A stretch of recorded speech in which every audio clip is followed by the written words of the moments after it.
Reels वाली बहू। प्रज्ञा को रील्स बनाने का बड़ा ही क्रेज है और वो दिन भर रील्स बनाती रहती है। खाते पीते घूमती फिरते घर में कॉलेज में रील्स बनाने के कारण प्रज्ञा पूरे कॉलेज में हाईलाइटेड है। जहाँ उसकी रील्स सभी को पसंद आते हैं, वहीं मनीषा चिंता में डूबी रहती है। एक रोज जब खाते हुए प्रज्ञा रील्स बना रही होती है, तब मनीषा कहती है, एक मिनट भी चैन नहीं है इस लड़की को। ये नहीं कि खाना तो आराम से खा ले, लेकिन नहीं, अरे थोड़ी देर रील्स नहीं बनाओगी तो आसमान नहीं टूट पड़ेगा। अरे मम्मी, इसी को तो कहते हैं डिटर्मिनेशन। तुम नहीं समझोगी ये सब। भगवान, इस लड़की को सद्बुद्धि दे। जब देखो तब टेढ़ा बाका मुंह बनाती रहती है। मनीषा की बात का प्रज्ञा पर जरा भी असर नहीं होता और वो खाते खाते रील्स बनाती रहती है। दिन बीतने लगते हैं और देखते देखते प्रज्ञा का कॉलेज भी खत्म हो जाता है। आए दिन कोई ना कोई मनीषा को प्रज्ञा की शादी करवाने का सुझाव दे जाता है। सब ठीक ही कहते हैं, प्रज्ञा की शादी कर देनी चाहिए। अपने घर के काम काज में व्यस्त हो जाएगी तो खुद ही ये रील्स और नाच गाना बंद हो जाएगा। मनीषा और प्रेम प्रज्ञा के लिए एक अच्छा लड़का ढूंढने लगते हैं और तभी विकी का रिश्ता प्रज्ञा के लिए आता है, जिसने प्रज्ञा को उसकी रील्स देखकर पसंद कर लिया था। अगले दिन विकी अपने माता पिता के साथ प्रज्ञा के घर पहुंच जाता है और प्रज्ञा साड़ी पहने हाथों में चाय की ट्रे लिए उनके सामने आती है। जब विकी को पसंद है तो हमें भी बहू पसंद है। बहन जी, आप बारात की तैयारी कीजिए। एक बार लड़का लड़की अकेले में बात कर ले तो अच्छा रहेगा।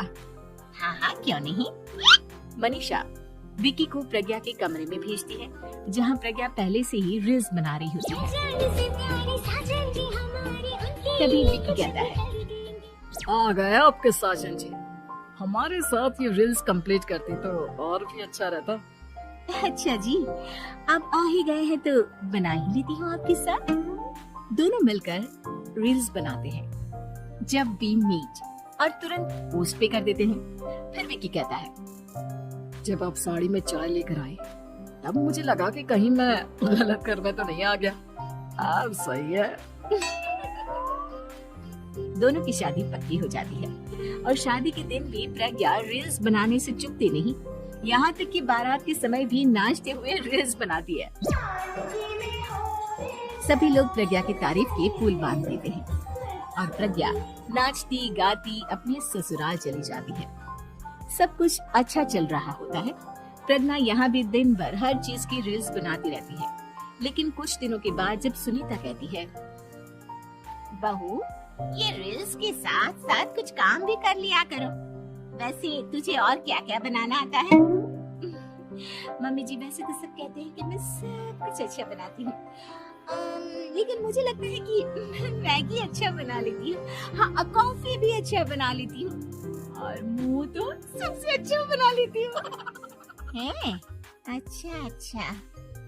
सुनीता अपना माथा पकड़ लेती है और कहती है, बहू, कुछ खाना बनाना भी सीख लेती। मम्मी जी, मैं लंबी प्लानिंग कर रही हूँ।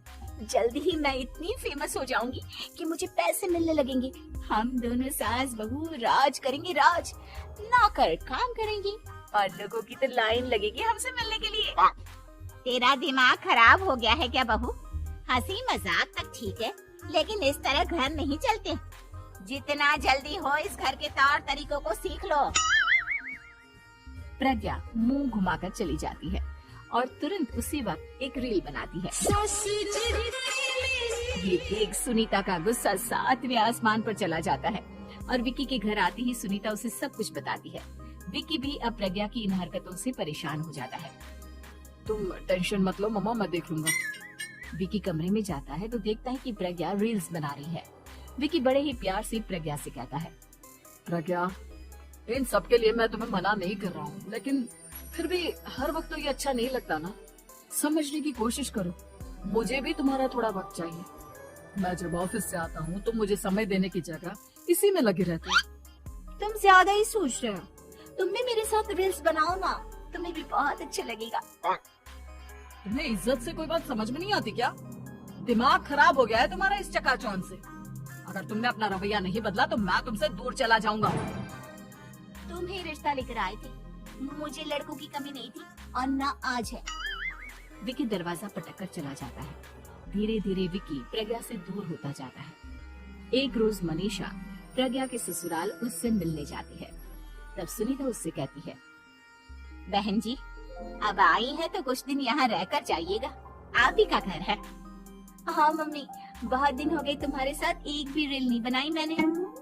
प्रज्ञा तुरंत अपने फोन में रील्स ऑन कर लेती है। ये सब मुझसे नहीं होता। मेरा ये भूत अभी तक नहीं उतरा क्या? बहन जी आप कुछ कहती नहीं क्या इसे? जब आप ही कुछ नहीं कर पाई तो मैं कर ही क्या सकती हूँ। सास तो वैसी ही बदनाम है। शाम को घर की लाइट चली जाती है और मनीषा प्रज्ञा से कहती है, मेरे घुटनों में बहुत दर्द हो रहा है, तू लाइट का कुछ इंतजाम करना बेटा। अच्छा कैंडल जला देती हूँ मम्मा। प्रज्ञा गाते हुए कैंडल जलाती है और खिड़की के पर्दे के पास रख देती है। मनीषा जिसे बहुत दर्द हो रहा है वो सो जाती है और प्रज्ञा हमेशा की तरह अपनी रील्स में लग जाती है। उधर कैंडल की वजह से पर्दा आग पकड़ लेता है और मनीषा के कमरे में आग लग जाती है। बचाओ, कोई है, बचाओ। सभी भागते हैं और विकी कमरे की आग बुझाने में लग जाता है, लेकिन तब तक मनीषा आधी जल चुकी थी। मनीषा की हालत देख प्रज्ञा रोने लगती है। विकी मनीषा को तुरंत हॉस्पिटल ले जाता है और उसे एडमिट कराता है। विकी प्रज्ञा से कहता है, देख लिया ना, तुम्हारे इस नाच गाने की वजह से आज तुम्हारी माँ की जान जाते जाते रह गई।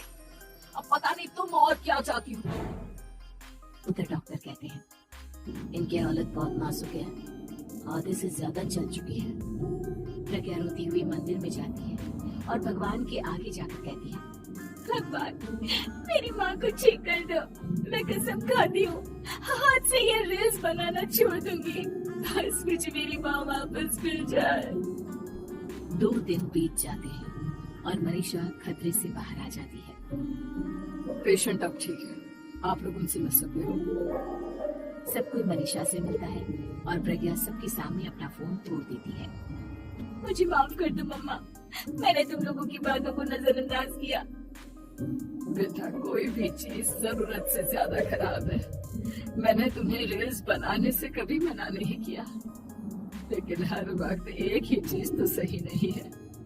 मैं समझ गई हूँ मम्मा, आई एम सॉरी। प्रज्ञा उस दिन से रील्स बनाना छोड़ देती है और पूरी तरह से अपने घर में लग जाती है।